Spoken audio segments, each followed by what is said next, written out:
Okay, we're on to the fun part. We're putting down this plastic flooring. This is really neat stuff, and we have plenty of light to work in.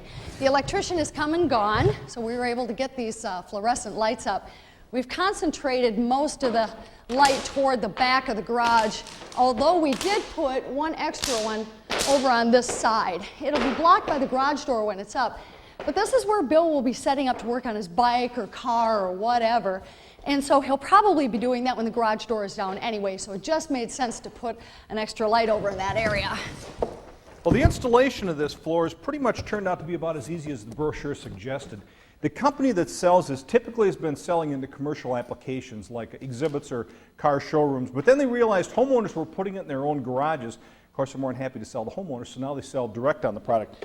It's made out of polypropylene, so it's very strong. You can drive trucks and heavy equipment on top of it. It comes in 12-inch squares. They come packaged 4 together, so the installation goes that much quicker. 10 different colors. We're using a graphite and an alloy in sort of a checkerboard type of pattern. The way the installation works is it has these loops on 2 sides. We're pointing those in this direction and in that direction, and then these little lugs on the other 2 sides. So it's just a matter of placing those up tight against the tile that's already laid down, and then just stepping on top of it. Very simple process for installation, and it allows water to drain underneath and air to circulate the way it's made, so it looks like a pretty slick system.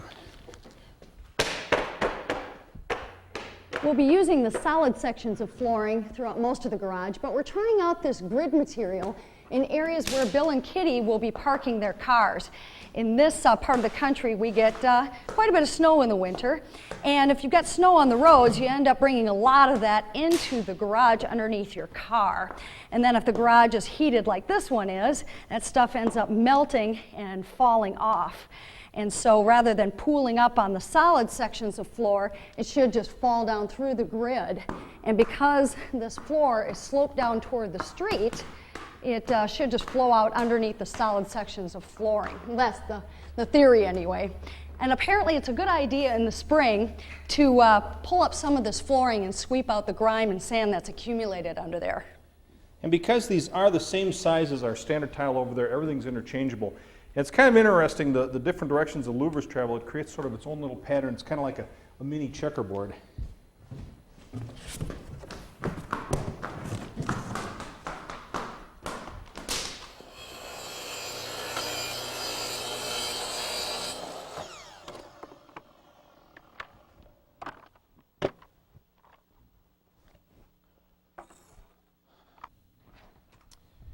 All right, now we've got all the field tile down. Let me talk a little bit about what happens around the edges. First of all, where you drive the cars, and remember, this stuff is up off the ground probably a little over ½ an inch.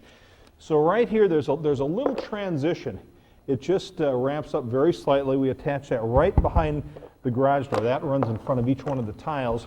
Then along the outside edge, keep in mind this is a floating floor system. If you've ever installed a laminate floor like a pergo floor, you know that you always want to keep an expansion joint running around the outside edge because this will expand a little bit in the summertime, contract back again in the winter. So they recommend 3/8 to ½ an inch gap. Right up our loops in here like so. And this isn't exactly recommended by the manufacturer, but we found around the outside edge it's kind of handy to have this little rubber mallet just to pop things into place. Just goes in like so, and we keep on moving until we have all the outside edge taken care of.